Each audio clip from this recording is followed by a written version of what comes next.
Tippy, Director of Athletics Chair Beth Getz. We'll then turn it over to Coach McCollum and conclude with questions.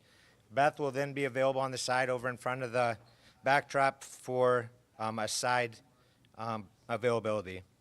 The news conference will be streamed live, so we will have microphone holders to pass around for questions. We do ask that you please raise your hand and then identify yourself with your name and affiliation so Coach can put a face with names. And lastly, there will be a transcript for today's press conference. So without further ado, President Wilson.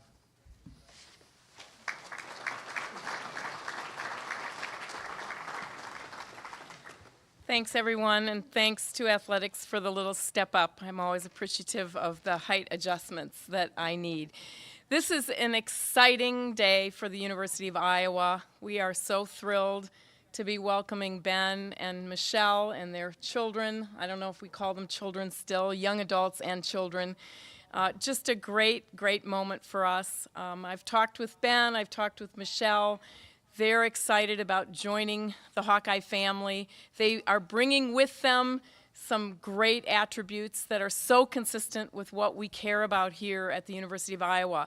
Laser focused on the student athlete and the success of their academic pursuits, an incredible commitment to community, and we all know that's what the Hawkeyes are about, and of course a desire to elevate the fan base and elevate the University of Iowa across the country and maybe even across the world. I don't know, we'll throw that in there as a little challenge. So great day today, very excited. Please give Ben a big welcome and a Go Hawks. Thank you.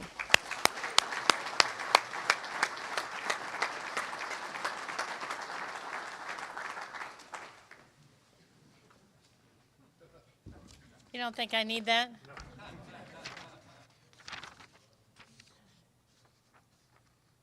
Just a moment, please.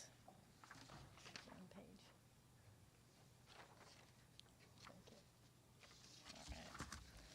Well, thank you, President Wilson. We are so grateful for your continued leadership, support of our students, and your engagement in this process that ensured we find the right leader for the Hawkeyes. I also have to share my gratitude with the team that worked alongside me in this process. They are absolutely the best. It is truly a special day for Hawkeye men's basketball and the start of a new opportunity to build on tradition, inspire success, and ignite the passion of the loyal black and gold. First, let me thank you all for being here today to help me welcome head coach Ben McCollum. I want to first recognize Ben's family, his wife Michelle, their kids Peyton, Tatum, and Grace, and his mom Mary. We are thrilled to have your family be a part of ours. As quickly as I became convinced that Ben was the guy we were looking for, I think it was the time with the family that sealed the deal. Your team at home is certainly as wonderful as your team in the locker room. A shout out to our amazing students who are here in a show of support, and my gratitude to our alums, fans, and generous supporters whose passion allows us to build programs that inspire, excite, and make you proud to be a Hawkeye. Ben has an exceptional mind for the game, a relentless competitiveness, a commitment for truly developing young men on the court and off. I first spoke with Ben almost 4 years ago in another search at a different moment in his journey and mine. But the same things being shared about him then, about his ability to build culture and success. Before his name was known outside smaller coaching circles, people were taking notice of what he was able to achieve on the court and the way he was going about it. It was impressive then, and it's well known now. We can talk about the numbers and who else, regardless of sport, holds a winning percentage of over 80%. His 12 straight conference titles, the 4 national championships, the 31-4 season with a program in transition, the list of household names from successful coaches like Shaka Smart, Buzz Williams to Grant McCausland that call him for advice to help identify gaps in their system. An efficient offense that empowers athletes to be creative and looking for opportunity coupled with his suffocating defense. Ben is an outstanding coach and has an innate ability to identify and develop talent. He sets high standards for his teams and tailors his system to meet the strengths of his athletes. Ben was born right here in Iowa City, and both he and Michelle called Storm Lake home. Ben idolized Chris Street and attended Hawkeye basketball camps, and he can list almost every Hawkeye starter for the last 3+ decades. And he even accompanied his mom, as I understand it, to law school right here on our own campus. Ben has roots here, and to be sure, that's a special part of this story, but not why I thought Ben was the perfect leader for this program. Coach is a proven winner, a teacher of the game. He creates teams that are defined by their hard work and culture. In the short time I have gotten to know him, he is a person of character, a man with values that align with those we hold so close. He is committed to developing his athletes to reach peak performance on the court, but more importantly, prepare them for a lifelong success outside of sport. I am confident that under Ben's leadership, I will add to the legacy of teams and athletes that embed themselves in the memories of this loyal Hawkeye fan base. Stay in the moment, Coach. Enjoy the process, and know that the Hawkeye Nation is going to be behind you the whole way. Please join me in officially welcoming Coach Ben McCollum.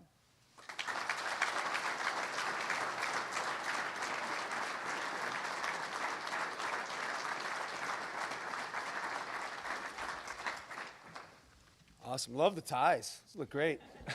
Wear those for games? Good. Hey, thanks a lot, first off, for everybody attending. Thanks to the Hawks Nest for the cheers out there. We taught them, hey, it's not just, we can't just clap. We got to stand up. We got to get it lit. So we got to make sure we do that at games in Carver.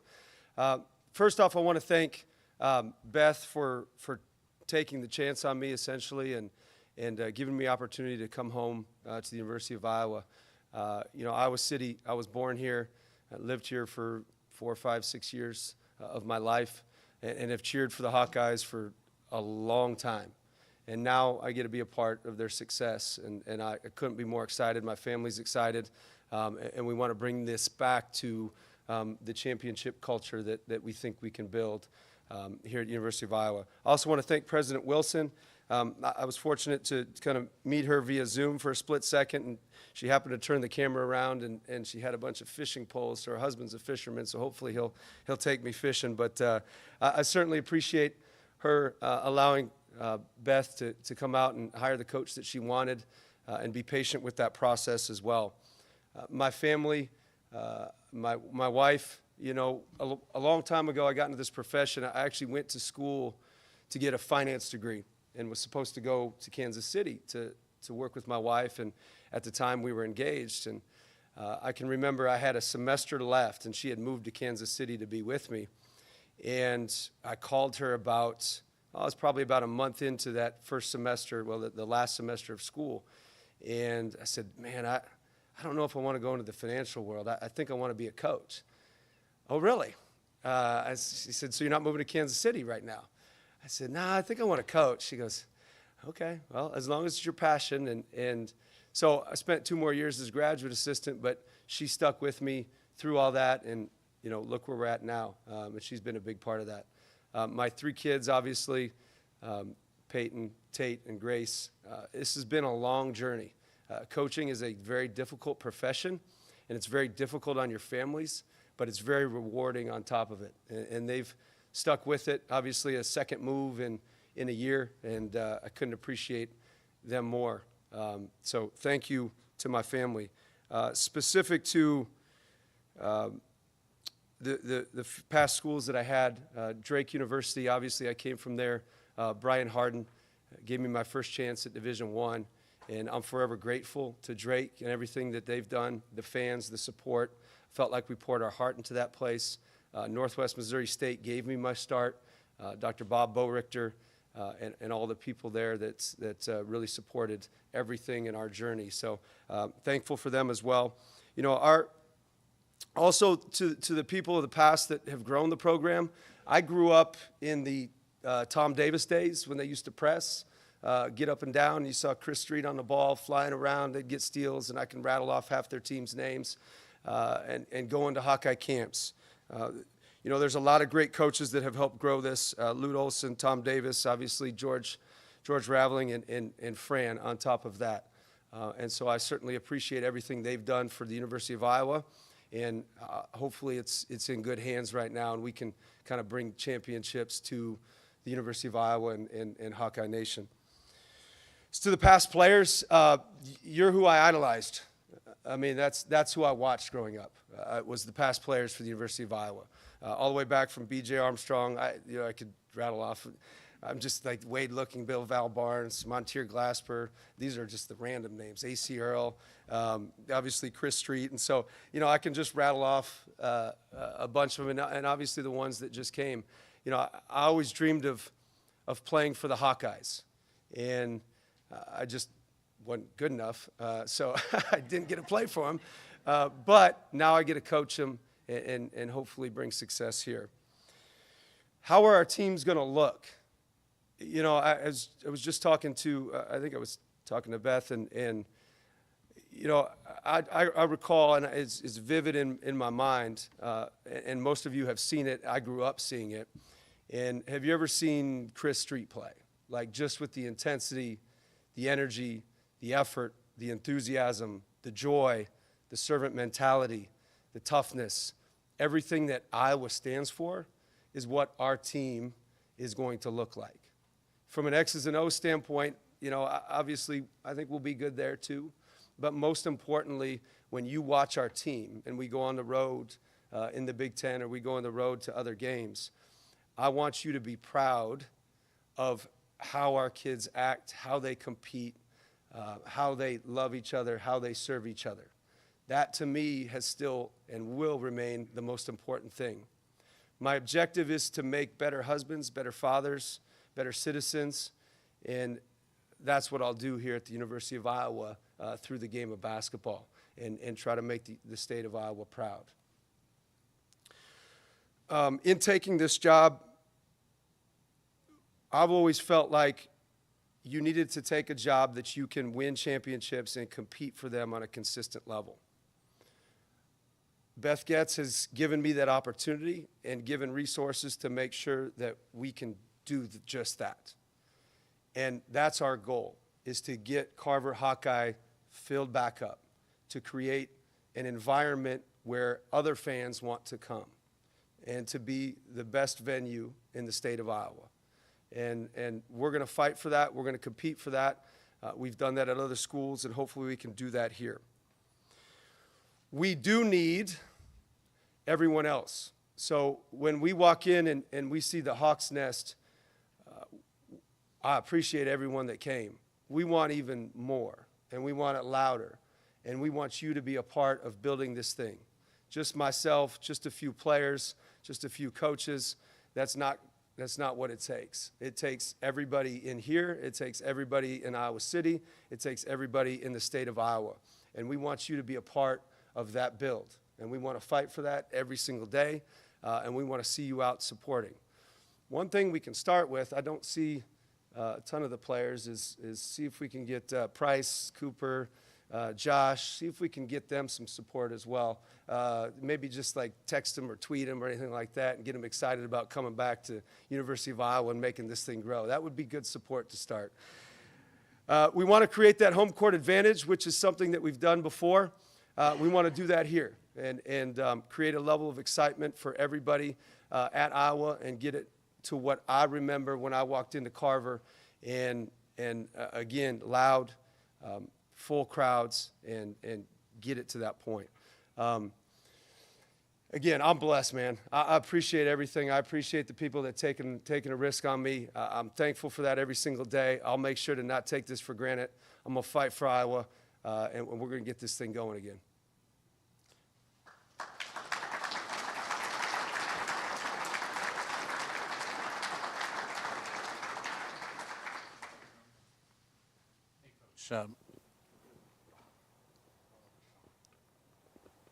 Coach Tom Kakert with Hawkeye Report, and welcome. Wanted to ask you about how you're going to build this team. What you learned last year from having to build from scratch, the lessons of portaling and such these days, and what do you learn positively and negatively from that experience? Positively first, tough kids win, connected groups win, groups that serve each other win, kids that work with a level of humility win, and that hasn't changed. So with the portal, you have to make sure you can identify those intangible talents very early, because the physical gifts are pretty easy to identify. But as you see throughout the portal, some of the teams that may spend the most money or on paper may have the most talent don't necessarily win because they're not a connected group. So for us, what I've learned from Drake is that don't overthink just because somebody's getting a lot of money here that he's a better fit for what you do. And so we continue to trust our own eyes at Drake, took people that we thought could really help build and sustain a culture so that we can continue success into the future. Here at Iowa, same concept. I think it's obviously at a higher level.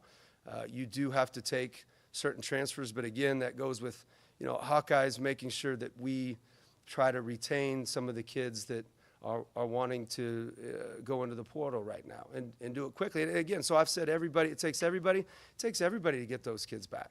Like, that's what it's going to take, and that's what we want. Because they're tough kids, and they're Iowa, and they'll be great for us. But, it's the same thing that I learned at Northwest Missouri State. You can't complicate winning. Like, it is what it is. It's the same thing, kids that serve each other and love each other. Hi, Scott Docterman with The Athletic. Ben, I wanted to ask you about how Steve Tapmeyer shaped you as a coach and your coaching philosophy and what you took away from him when you played for him at Northwest Missouri State, and maybe what you learned about leadership from Mel Churchma when you worked under him when he was the athletic director and football coach at Northwest Missouri State. Yeah, a lot of people don't know those names here, but those are D2 legends right there. Coach Tapmeyer, I played for him. It was funny. I played for a guy at Nyack, and I should have mentioned him his name. He's one of the only players to ever play in a Final Four with two different teams. Does anybody know the answer to that? Yeah, Special K, Steve Craftsison. So I played for him at junior college. Awesome coach. Went to Northwest Missouri State. This is answer your question, Steve Tapmeyer. And I always was like second and third place my whole career. Couldn't get to first. And I'm like, man, I'm close. I just couldn't get over that hump. I walked into one of their weight sessions and conditioning sessions, and I'm looking around, and I'm like, this is first place. This is what it feels like.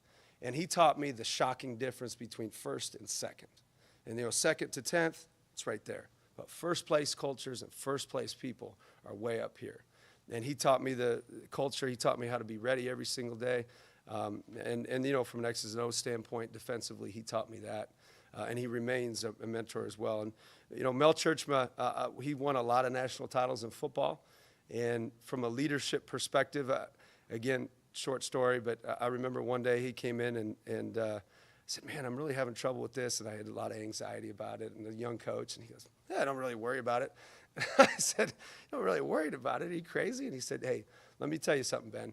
We are both wired different. It doesn't make you any better or worse than me. And so it was kind of profound advice that, hey, the way you do things is the way you need to continue to do things. Just because I'm this way doesn't mean you should be that way. And so both of them have had a big impact on my career. Hey, Ben. Elliot Clough, Hawkeye Beacon. First of all, congrats. Secondly, regarding the way you guys played this year, I know it's been different with all of your teams regarding how you approach tempo and such like that. But what I'm curious about is how you get players to buy in to playing good defense, but also not high tempo. I mean, a lot of teams like to emphasize tempo maybe as opposed to efficiency, like I know is important for you. Yeah. So efficiency is number one. I think from an offensive perspective, you want to be efficient. Why do you want to be efficient? Because you can set your defense. So if I put the ball in the basket more times and you have to take it out of bounds, I can set my defense. If I take a good shot and get you in rotation, I can get an offensive rebound. So shot selection and the ability to get quality shots equals efficiency, which allows your defense to set, which allows you to play good defense. Why this year? we didn't have the shooting that our teams at Northwest Missouri State had. So for instance, some of those teams would have 5 guys on the floor at a time that were 40+%, and 1 or 2 that could shoot 50% from 3. And so from an efficiency perspective, we were always top 5 in the country at all levels consistently. Do we want to play slow? Slow to me is not, it's low possession games would be better because it's popping, it's moving. We just didn't have enough shooting to get a good shot that quick. But I tell you what we did win is, I would say, the greatest plaque that NCAA used to send you these statistics plaques, right? So they'd used to send you like effective field goal percentage, fewest turnovers, and these big plaques. And one year I got the greatest plaque of all. And it was a plaque of led the NCAA in wins. And that's what I always felt like you should coach your team to is trying to win. But from an offensive perspective, yeah, I would prefer to play faster. I would say probably middle of the pack is usually where our teams would sit. But we're going to make sure that we play the best way that our personnel has success. And that's just what it was this year. But we'll always play defense. Yeah. Hi, Ben. Mike Halas, Cedar Rapids Gazette. I read, and if I'm wrong, just shoot me down right away, but I read that you were impressed by the art of war and that you're a big believer in imposing your will. If that's so, could you expound on that? Ooh, that's a deep question. It is. Impose your will is every program that we've had is our motto. So I think our first or second year at Northwest, I had these huge packets. It actually was stolen from a team in the Big Ten, I won't name names, from their football program. And I thought, man, this is like all this cool stuff. And I kind of realized about 2 seasons in that they weren't paying attention to any of it because it was just too much information. So I'm like, what's my favorite? Like, what can permeate the whole program? So we just put one sheet in their little binders, and it was impose your will. And so our intention is to impose your will on everything that we do. So defensively, we want to tell you what to do. Offensively, we're trying to tell the defense what to do. And so more importantly, though, imposing your will also trends towards like an official's call. So if I get upset with an official making a bad call, right, that call is imposing its will on me. But if I continue to play and move on to the next play, now I'm imposing my will on that call and just continuing to that next play. And so we try to have it permeate our whole program. Everything that is just an attack mentality creates that level of urgency that we need. And in the weight room, impose your will on those weights. In conditioning, impose your will in that. And that's us, kind of that, I don't know if it's not bully mentality because we say bully the bullies, but that's impose your will. The short version. Coach, Corey Brada from the Hawkeye of the Storm. Congratulations on the hire. I want to ask you about scheduling. So obviously first time at a high major program. What is your approach to non-conference scheduling, November tournaments, and then having coached at Drake for a year, is there any interest in resuming the UNI-Drake rivalries? Good question. I would say scheduling-wise, you want to put yourself in the best position, one, to have your team be at their best in March. So if you need that specific team, if they need to play a top-tier team, then you schedule that. If you need to play a bunch of teams that are not quite as good to build confidence, then you do that. So you schedule with that in mind first. The second part of that is you need to schedule to make the NCAA tournament. And so obviously there's the net rankings, and there's a lot of mathematics that go into that. And so obviously your quad fours is you beat a bunch of quad fours by a lot of points. Going on the road versus a quad 3 or quad 2 doesn't make a lot of sense, just from a analytics standpoint, to be able to make that NCAA tournament. Specific to Drake or UNI, good question. I don't know on that. It probably depends on if that allows us to make the NCAA tournament better. Now, there are some unique situations that you will play just because it's fun for the fans, and that might be number 3 as well. I'm not afraid of those either. Ben, Jeff Dubroff, KCCI back here. You mentioned some of the transfers that are in the portal right now. Curious to know if you've made contact with any of those and what your confidence level is about getting those guys to return to the team. I have. Depends on if we can get some of these Hawkeyes on them too. I think we just need to make them understand that it is home and that we're coming back out to support them and we're going to fight for it. And, you know, how cool would it be for some of them to be a part of, you know, obviously they finished towards the bottom, but now moving up towards the top, and they're the reason for the change. Like that to me is as cool as it gets. And that's our sell to them. And we're going to continue down that path, and we're going to fight for them to maintain and beat, because they're loved here. Like they, you know, we love our Hawkeyes, we love Iowa, and you know, we want them to stay. I feel like it's going good, but I don't know. We'll find out here. Blake Hornstein, Hawkeye headquarters. Ben, congratulations. I know you got the sport coat on right now, but typically on the court, you're going dress shirt and tie. Could you remind me why that's the choice of fashion for you? And just seemed like it was a medium for you to connect with the fan base at Drake. So how did that all come together? I used to wear different colored ties and shirts and pants, and then I realized I was terrible at matching. And so I went to the white shirt and tie.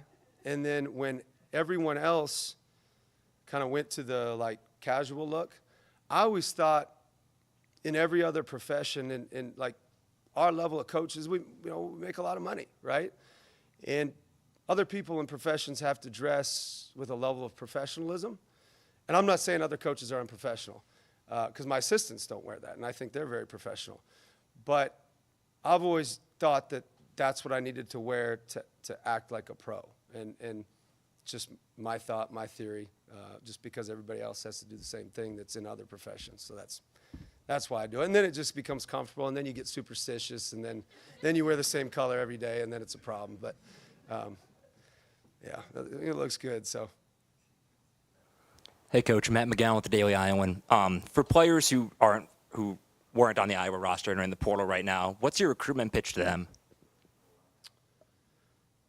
You know, here, the big recruitment pitch to them, one, it's the University of Iowa. Like, I think it's a big deal. I think it's pretty cool to be here. I love the campus. I love everything surrounding it. I love the support. I love the fans. I've been around it my whole life. So you sell that, number one. Two, the relationships that we're going to have with them is a big deal. So we sell the people. So we'll sell the people that my assistants, my staff, we'll sell anyone that's in the program at that point. And three, just making sure that they understand we've won a lot. And if you want to be infected with some of those winning characteristics that we can bring to the table, this is where you should be. And if you want to go somewhere else for a certain amount of whatever, then go do that. But we're going to make you better. The last thing is with our recruiting pitches, I always tell kids, like, don't necessarily go to the school that always wants you the most. And this may not make sense. Meaning, some schools recruit differently than others. Some people will just surround the kids and it's like, I want you, I want you, I want you, I want you. Well, you want them for their talent, which, yeah, that's true. There's certain people that I want for their talent as well. But more importantly, I want them because I see their talent and I feel like we can make it that much better. So choose a school that does the most for you. And Iowa offers that with our coaching, with the university itself. Like, we can change kids' lives. And so we want them to choose essentially selfishly by coming to University of Iowa. Ben, Todd Camp 1600 ESPN in Cedar Rapids. I know you were pretty deliberate in waiting to make the move to Drake last year in Division I. I'm wondering if there's anything that you learned about yourself in your 1 year at the Division I level. I learned that I could move. You know, our family did from a personal perspective. I think it was really difficult, you know, when you put roots in the ground at Northwest Missouri State, have a lot of success there. You know, I felt like I continued to give to that community consistently. You know, from a Division I perspective, what did we learn? The same thing wins, man. It's the connectivity of your group. It's toughness. It's all those things. We didn't win a lot of warm-up contests. You know, a couple of kids that started probably couldn't even dunk.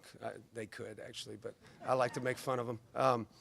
But we were the most connected group out there. We were the toughest group, and we were able to win basketball games. So I learned quite a bit, and a lot of it was just it was just me understanding that does still happen at these levels, right, at Drake. It's not like we have to get this earth-shattering, yeah, you need talent. Well, I got talented guys, but it doesn't need to be earth-shattering. And does every position need to be the same in regards to talent? No, you need connectivity, toughness, and great kids.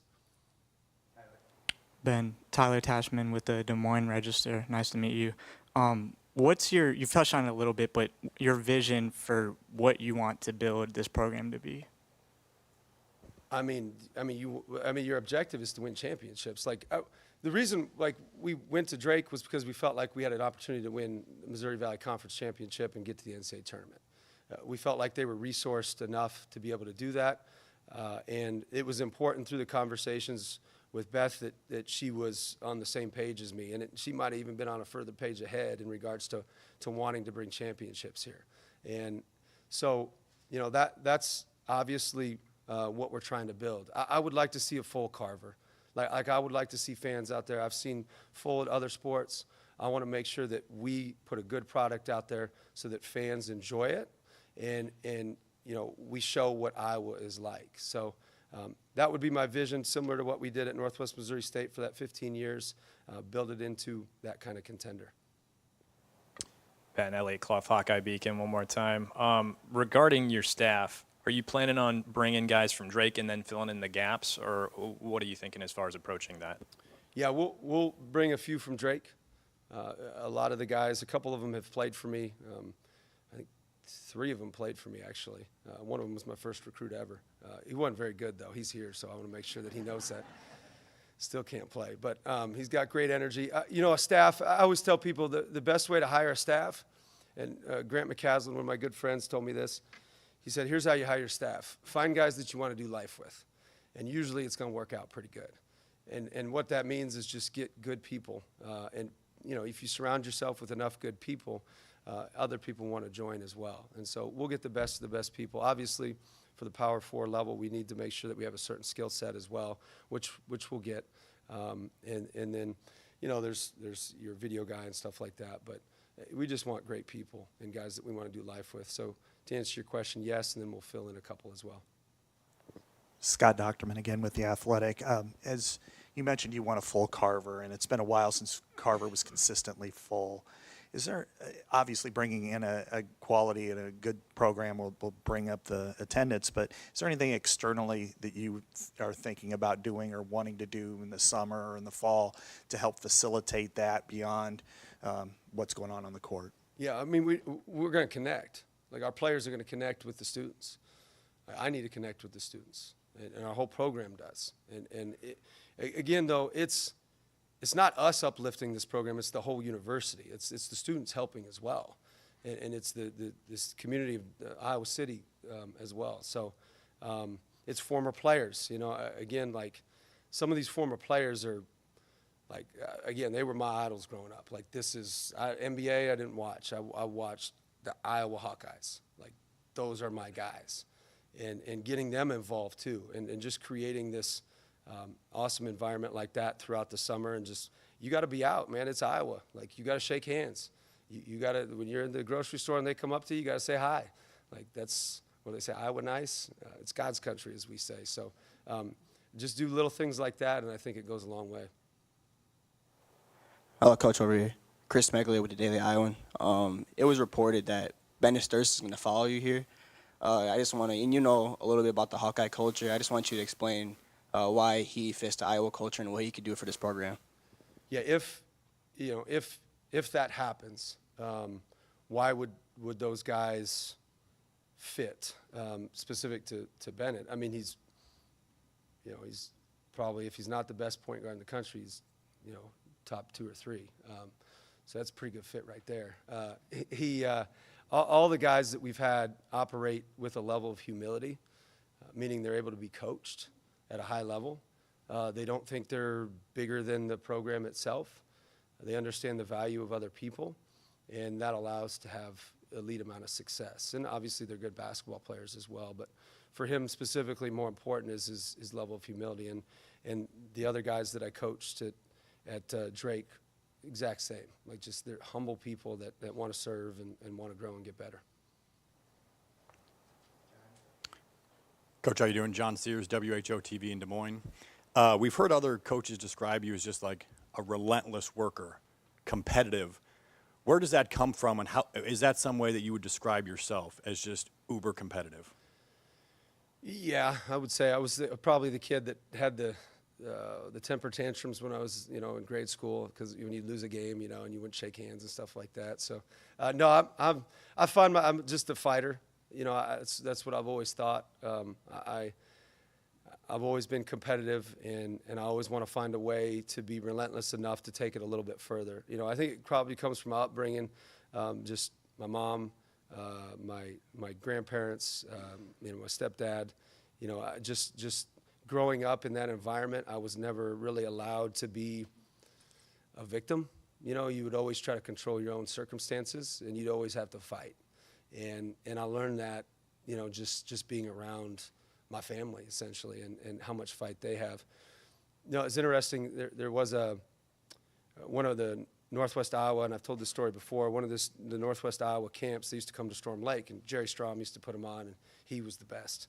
But one year, it was my first year that I went, I think it was like 4th or 5th grade, and it was my first camp ever. And the first day, it was like 4 days, 3 hours a day.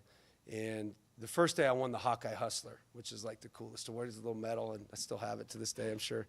And got through the camp, and I got done. On the Thursday, we ended up getting the awards, and I remember I got the MVP of the award, or the MVP of the camp, and the coach went up to my mom and said, "Man, he reminds me a lot of myself, just from a competitive perspective." And the coach was Bruce Pearl. He was my coach for the camp, and it was a cool story. I never knew it until later in life. It was like, yeah, Bruce Pearl was your coach, and that boy is fiery.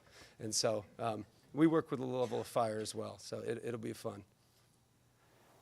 Hi, Coach. Scott Reister, KCCI. Over here. Yep. Sorry, a lot of faces back here. Congratulations on getting the job, first off. I know it's been probably a crazy 2 days, day, whatever it has. Could you kind of break down how it all played out, ever since Drake was eliminated into the point where you're standing here in front of us? And also, how long does the plane ride take from Waukee to Iowa City, out of curiosity? It took longer to get to the airport.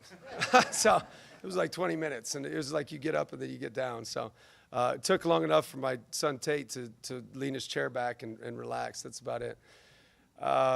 So the process went like this. So most years and every year for the last 9, there's been these processes of schools reaching out.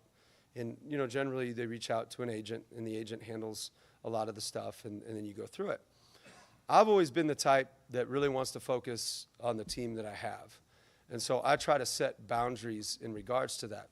So I think the first contact might have been a Saturday before our before our NCAA tournament, which would have been, the day after the announcement.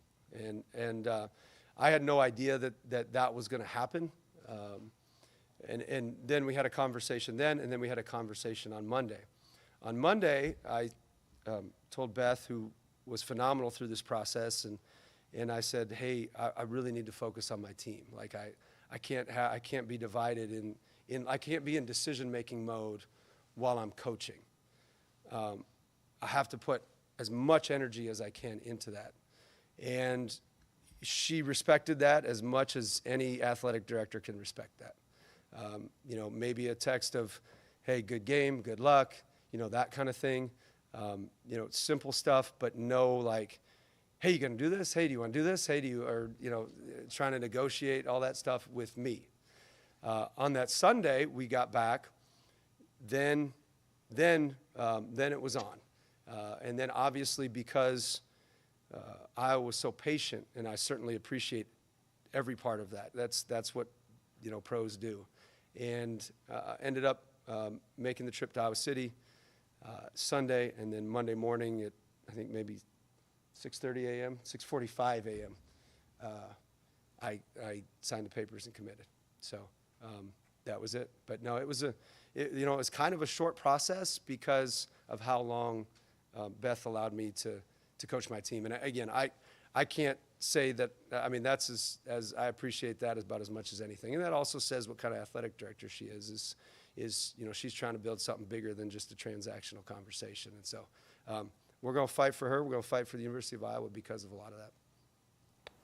Ben, Tom Kakert, Hawkeye Report again. I wanted to ask you about point guard play. It's been a hallmark of your teams. What do you look for in a point guard when you're recruiting them and how you develop them?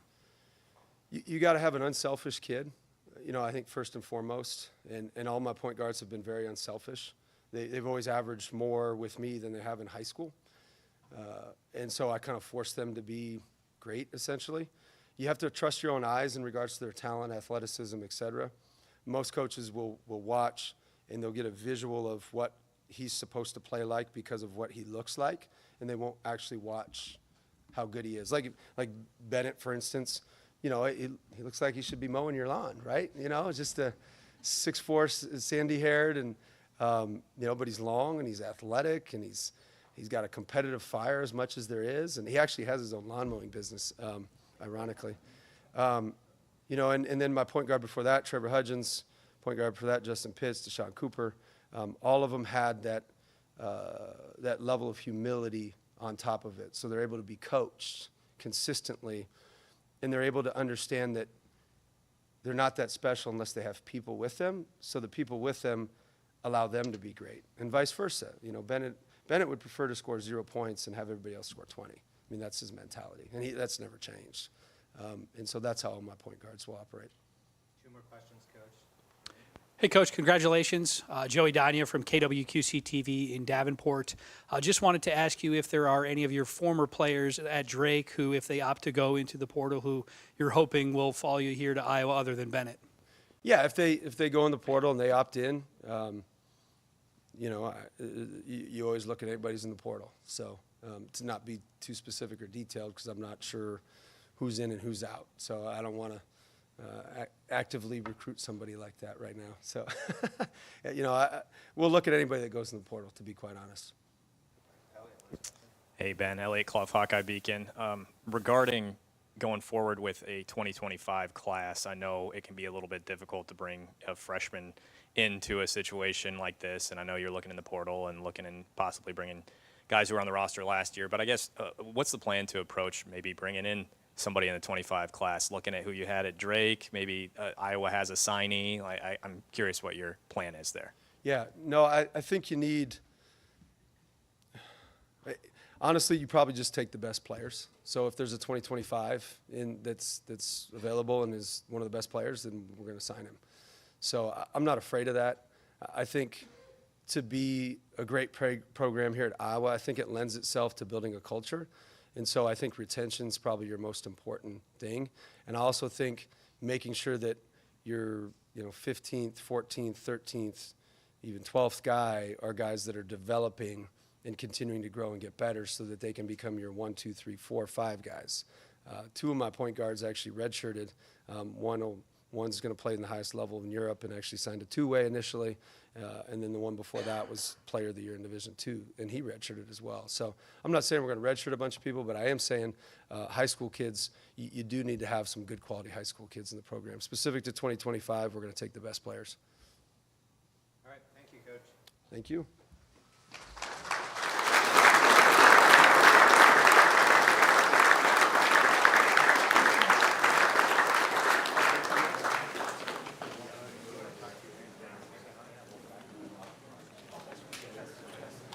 Guys, appreciate it.